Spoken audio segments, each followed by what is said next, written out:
This is Bri Murray and I want to welcome you to another episode of Doc Bri, the Physics Guy.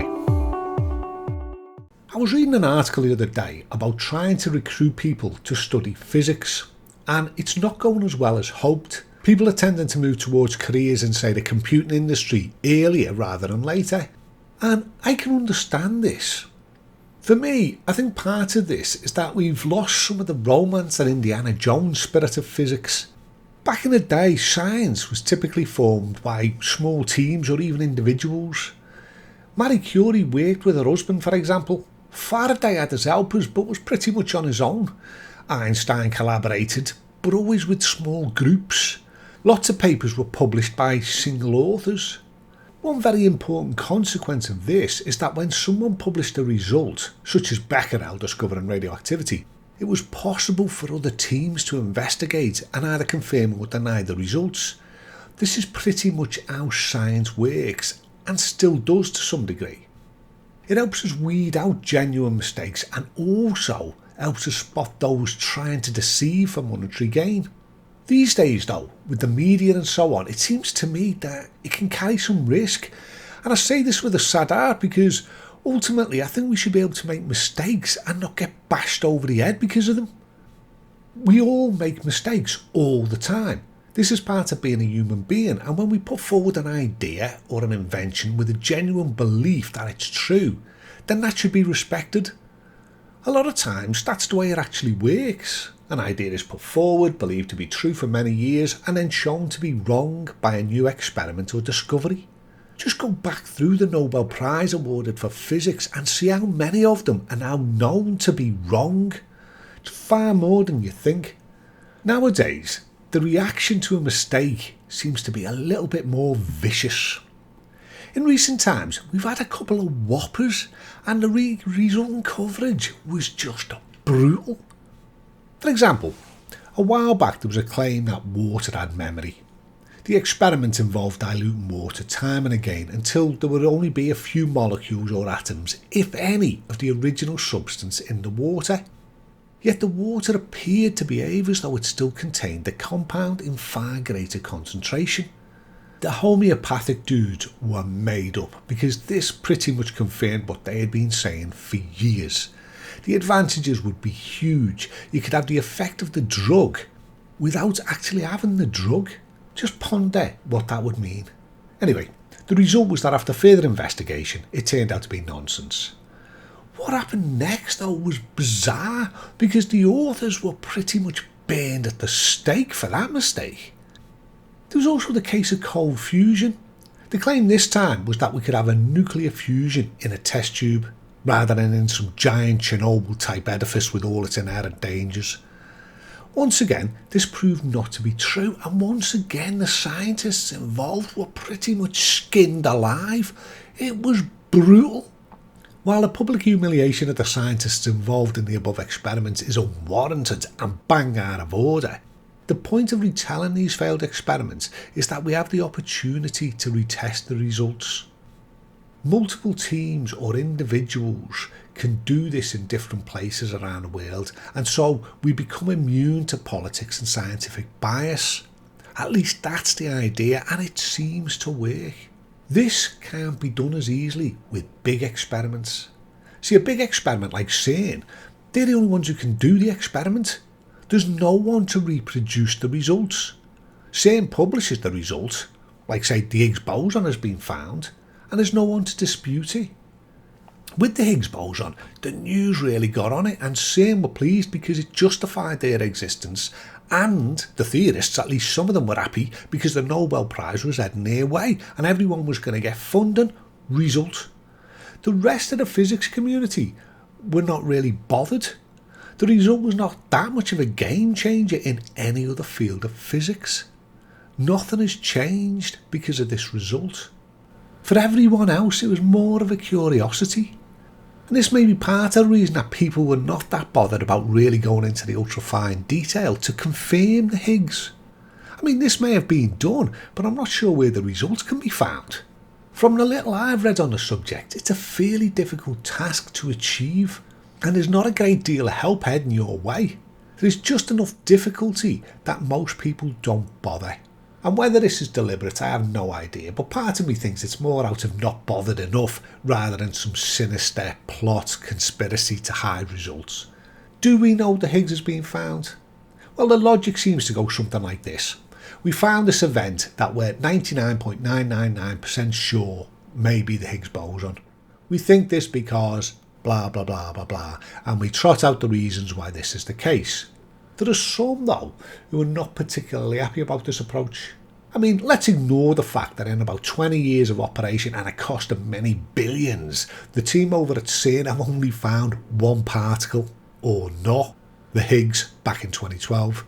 This was not going to be a massive game changer, by the way. Almost a decade later, and apart from getting the money for the upgrade, I'm not completely sure that anything's changed. I'm sure the particle physicists and the dudes at CERN would dispute this, but I don't think anybody else in physics would. My point here is that there's no independent team to verify the result. Worse still, there appears to be evidence that some of the results that were not in line with current thinking are discarded. And that for me is a big concern.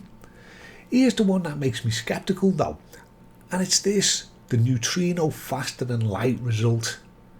This was a result that happened over at CERN that appeared to show that the neutrino travelled faster than the speed of light. At this time it was debatable that the neutrino had mass. It was thought that they might not, but if they did, then we had a problem. See, current thinking is that anything with mass cannot travel faster than the speed of light. And even if they had no mass, then they should still be limited to the speed of light. This is considered by physics to be the ultimate speed of the universe. So this announcement was a major one. With the faster than light result, things were different. If the neutrino could and does travel faster than the speed of light, then this could have ramifications that impact on far larger areas of physics than just particle physics. So at this point, a lot more people took interest. This one would be massive game changer.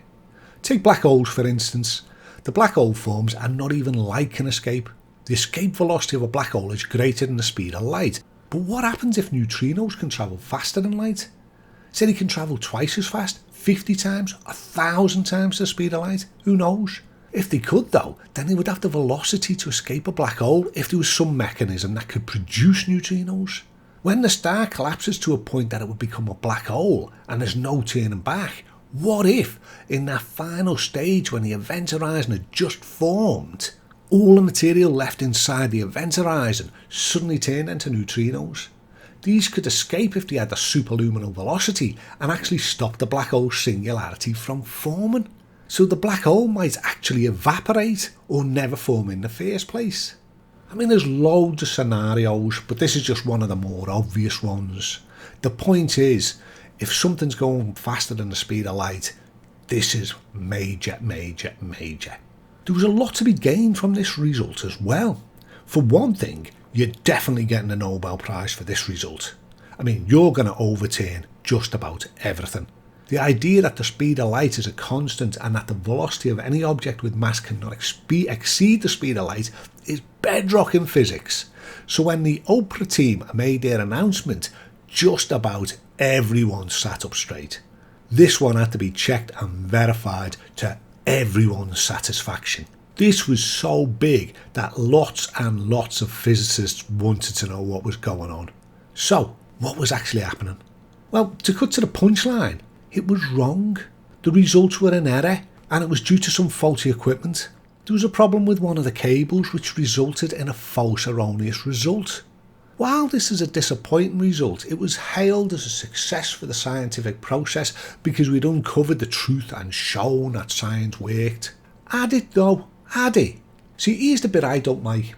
The two leaders of the ill-fated Oprah team resigned. In other words, they were fired. They lost their jobs. So now part of the scientific process involves firing your sorry ass if you're shown to be wrong. I don't know the exact reason why they resigned. It wasn't made public. Maybe they should have held back the results. Who knows?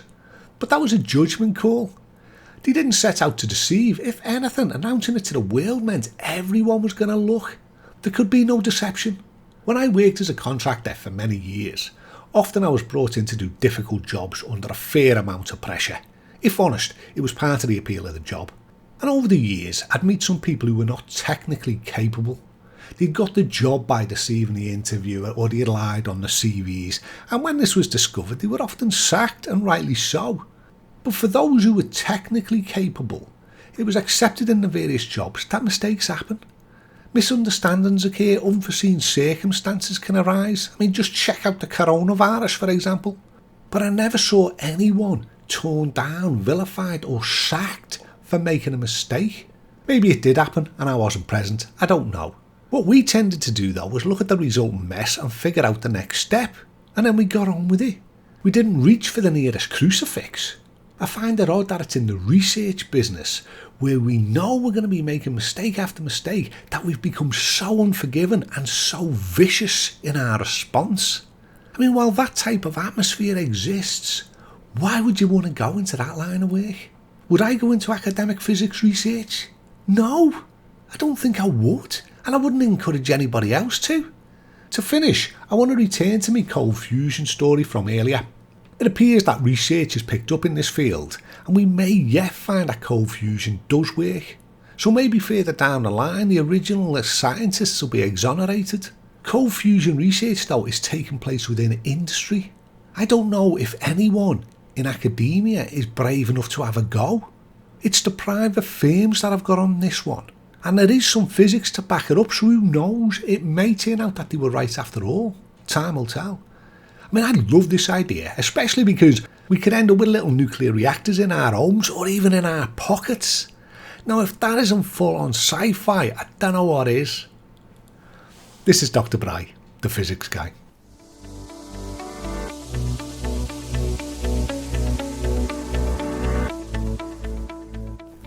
Hey everyone, this is Dr. Bry, the physics guy. I hope you enjoyed this episode. If you did, can you share it with your friends, your fellow students, and anyone you think might be interested? That'd be great, and you'd be doing me a massive favour. Subscribe now so that you don't miss out on the latest episodes and news. And check out my website right now at drbry.com. That's drbry.com. And for a limited time, I'm giving away the first part of my 7 ingredients course. It's absolutely free. There's almost 40 minutes of free video explaining the course and why you have what it takes to do physics and how it can change your life forever. And there's also a free download that you can keep. All the details are on my website. I'm also on YouTube, Instagram and Facebook, and all the details are there on drbry.com, drbry.com. I look forward to seeing you soon.